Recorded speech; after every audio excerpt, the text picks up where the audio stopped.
శుభోదయం.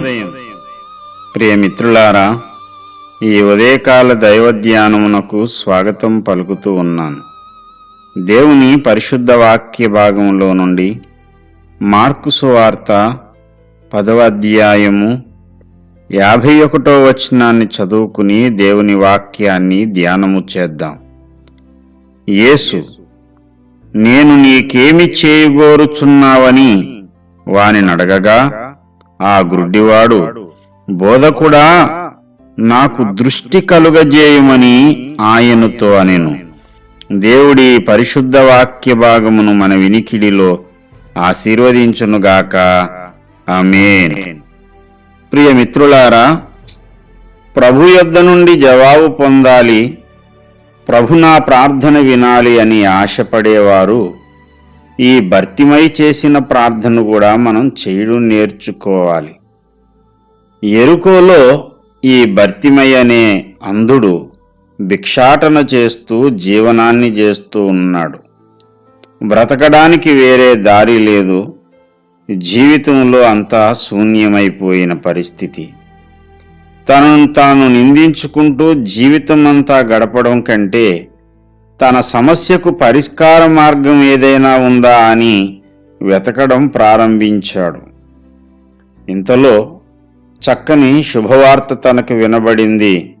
ఎందరో గ్రుడ్డివారిని, ఎందరో చచ్చిన వారిని కూడా లేపినటువంటి సర్వశక్తిమంతుడైన యేసు భూమి మీద సంచరిస్తున్నాడని విన్నాడు.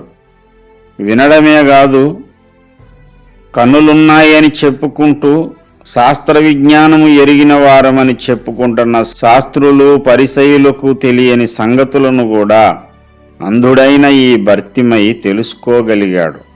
యేసు ప్రభువారు తన శిష్యులతో జన సమూహముతో వస్తూ ఉంటుండగా ఆ చవడిని గ్రహించి అడుగుతాడు. ప్రభువారు వస్తున్నారనేటువంటి విషయాన్ని తెలుసుకుంటాడు. ప్రభువారు వస్తున్నారనే విషయం తెలియగానే, దావీదు కుమారుడా, నన్ను కనికరించుము అని బిగ్గరగా కేకలు వేస్తూ ఉన్నాడు ఈ భర్తిమై. ప్రియమిత్రులారా, శాస్త్రులకు పరిసయ్యులకు తెలియదు ఇంకా యేసు దావీదు కుమారుడని.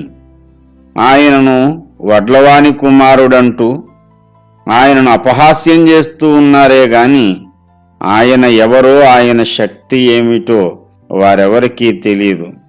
అంధుడని అందరూ పిలిచినా ఆత్మీయ విషయాలలో మాత్రం ఇతడు అంధుడు కాదు.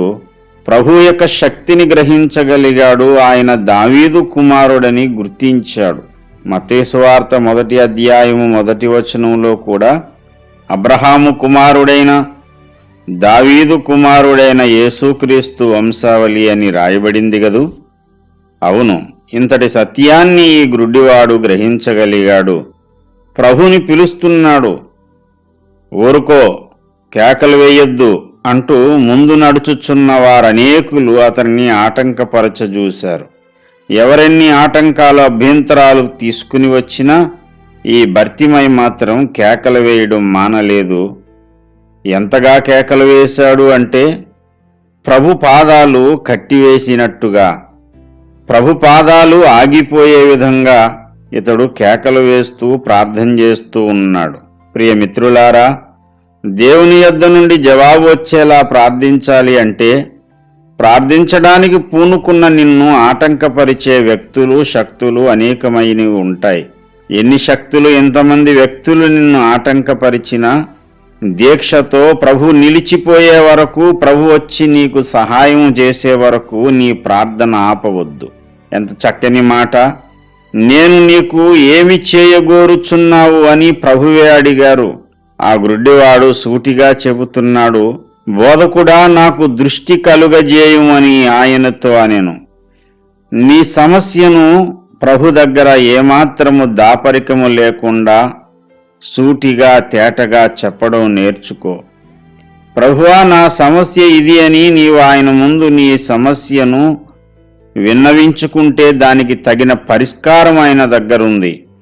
ప్రియమిత్రుడా, ఈ ఉదయకాలమున నీ సమస్యలన్నిటికీ పరిష్కారం చూపే దేవుడు ఈ విశ్వానికే సృష్టికర్త అయిన మహాదేవుడు ఆనాడు భర్తమై దగ్గరకు వచ్చినట్టుగానే నీ దగ్గరకు వస్తున్నాడు. శాపగ్రస్తమైన యెరికోలో ఉన్న పరిశుద్ధుడైన యేసుని కలుసుకోగలిగాడు. యేసయ్య ద్వారా స్వస్థత పొందగలిగాడు.